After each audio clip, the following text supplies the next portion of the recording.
Chapter 24 of Great Expectations by Charles Dickens. After 2 or 3 days, when I had established myself in my room, and had gone backwards and forwards to London several times, and I had ordered all I wanted of my tradesmen, Mr. Pocket and I had a long talk together. He knew more of my intended career than I knew myself, for he referred to his having been told by Mr. Jaggers that I was not designed for any profession, and that I should be well enough educated for my destiny if I could hold my own with the average of young men in prosperous circumstances. I acquiesced, of course, knowing nothing to the contrary. He advised my attending certain places in London for the acquisition of such mere rudiments as I wanted, and my investing him with the functions of explainer and director of all my studies. He hoped that with intelligent assistance I should meet with little to discourage me, and should soon be able to dispense with any aid but his. Through his way of saying this, and much more to similar purpose, he placed himself on confidential terms with me in an admirable manner, and I may state at once that he was always so zealous and honourable in fulfilling his compact with me, that he made me zealous and honourable in fulfilling mine with him. If he had shown indifference as a master, I have no doubt I should have returned the compliment as a pupil. He gave me no such excuse, and each of us did the other justice. Nor did I ever regard him as having anything ludicrous about him, or anything but what was serious, honest, and good in his tutor communication with me. When these points were settled, and so far carried out as that I had begun to work in earnest, it occurred to me that if I could retain my bedroom in Barnard's Inn, my life would be agreeably varied, while my manners would be none the worse for Herbert's society. Mr. Pocket did not object to this arrangement, but urged that before any step could possibly be taken in it, it must be submitted to my guardian. I felt that this delicacy arose out of the consideration that the plan would save Herbert some expense, so I went off to Little Britain and imparted my wish to Mr. Jaggers. "If I could buy the furniture now hired for me," said I, "and 1 or 2 other little things, I should be quite at home there." "Go it," said Mr. Jaggers with a short laugh. "I told you you'd get on well. How much do you want?" I said I didn't know how much. "Come," retorted Mr. Jaggers, "how much? £50?" "Oh, not nearly so much. £5," said Mr. Jaggers. This was such a great fall that I said in discomfiture, "Oh, more than that." "More than that, eh?" retorted Mr. Jaggers, lying in wait for me, with his hands in his pockets, his head on one side, and his eyes on the wall behind me. "How much more?" "Well, it's so difficult to fix a sum," said I, hesitating. "Come," said Mr. Jaggers, "let's get at it. 2 times 5, will that do? 3 times 5, will that do? 4 times 5, will that do?" I said I thought that would do handsomely. 4 times 5 will do handsomely, will it?" said Mr. Jaggers, knitting his brows. "Now what do you make of 4 times 5? "What do I make of it? Ah," said Mr. Jaggers, "how much?" "I suppose you make it £20, said I, smiling. "Never mind what I make it, my friend," observed Mr. Jaggers, with a knowing and contradictory toss of his head. "I want to know what you make it." £20, of course." "Wemmick," said Mr. Jaggers, opening his office door, "take Mr. Pip's written order and pay him £20. This strongly marked way of doing business made a strongly marked impression on me, and that not of an agreeable kind. Mr. Jaggers never laughed, but he wore great bright creaking boots, and in poising himself on these boots, with his large head bent down, and his eyebrows joined together awaiting an answer, he sometimes caused the boots to creak, as if they laughed in a dry and suspicious way. And as he happened to go out now, and as Wemmick was brisk and talkative, I said to Wemmick that I hardly knew what to make of Mr. Jaggers' manner. "Tell him that, and he'll take it as a compliment," answered Wemmick. "He don't mean that you should know what to make of it." "Oh," for I looked surprised, "it's not personal, it's professional, only professional." Wemmick was at his desk, lunching and crunching on a dry hard biscuit, pieces of which he threw from time to time into his slit of a mouth, as if he were posting them. "Always seems to me," said Wemmick, "as if he had set a man-trap and was watching it. Suddenly, click, you're caught." Without remarking that man-traps were not among the amenities of life, I said I supposed he was very skilful.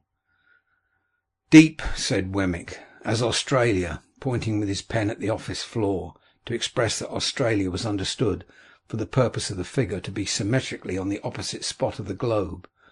"If there was anything deeper," added Wemmick, bringing his pen to paper, "he'd be it." Then I said I supposed he had a fine business, and Wemmick said, "Capital!" And then I asked if there were many clerks, to which he replied, "We don't run much to clerks, because there's only one Jaggers, and people won't have him as second hand. There are only 4 of us. Would you like to see 'em? You are one of us, as I may say." I accepted the offer. When Mr. Wemmick had put all the biscuit into the post, and he had paid me my money from a cash box in a safe, the key of which safe he kept somewhere down his back, and produced from his coat collar like an iron pigtail, we went upstairs. The house was dark and shabby, and the greasy shoulders that had left their mark in Mr. Jaggers's room seemed to have been shuffling up and down the staircase for years. In the front first floor, a clerk who looked something between a publican and a rat-catcher, a large, pale, puffed, swollen man, was attentively engaged with 3 or 4 people of shabby appearance, whom he treated as unceremoniously as everybody seemed to be treated who contributed to Mr. Jaggers's coffers. "Getting evidence together," said Mr. Wemmick as we came out, "for the Bailey." In the room over that, a little flabby terrier of a clerk with dangling hair, his cropping seemed to have been forgotten when he was a puppy, was similarly engaged with a man with weak eyes, whom Mr. Wemmick presented to me as a smelter who kept his pot always boiling, and who would melt me anything I pleased, and who was in an excessive white perspiration, as if he had been trying his art on himself. In a back room, a high-shouldered man with a face-ache tied up in a dirty flannel, who was dressed in old black clothes that bore the appearance of having been waxed, was stooping over his work of making fair copies of the notes of the other 2 gentlemen for Mr. Jaggers's own use. This was all the establishment. When we went downstairs again, Wemmick led me into my guardian's room and said, "This you've seen already." "Pray," said I, as the 2 odious casts with a twitchy leer upon them caught my sight again, "whose likenesses are those?" "These," said Wemmick, getting upon a chair and blowing the dust off the horrible heads before bringing them down, "these are 2 celebrated ones, famous clients of ours that got us a world of credit. This chap, why, you must have come down in the night and been peeping into the inkstand to get this blot upon your eyebrow, you old rascal.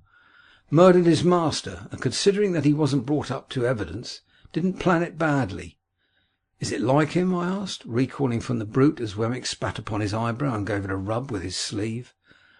"Like him? It's himself, you know. The cast was made in Newgate, directly after he was taken down."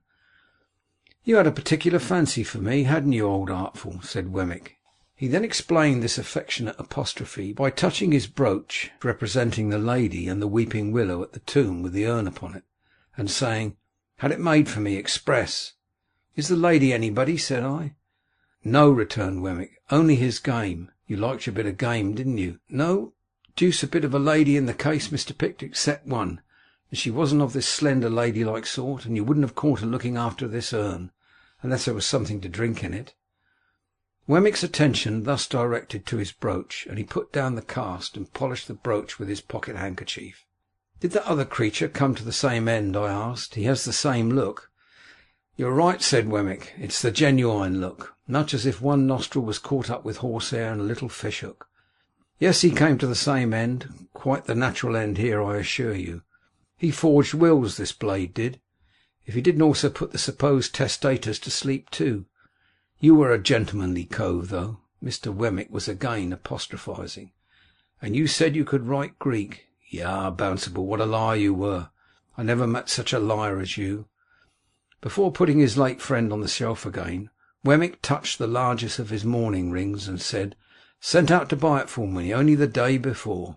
While he was putting up the other cast and coming down from the chair, the thought crossed my mind that all his personal jewellery was derived from like sources, and as he had shown no diffidence on the subject, I ventured on the liberty of asking him the question when he stood before me dusting his hands.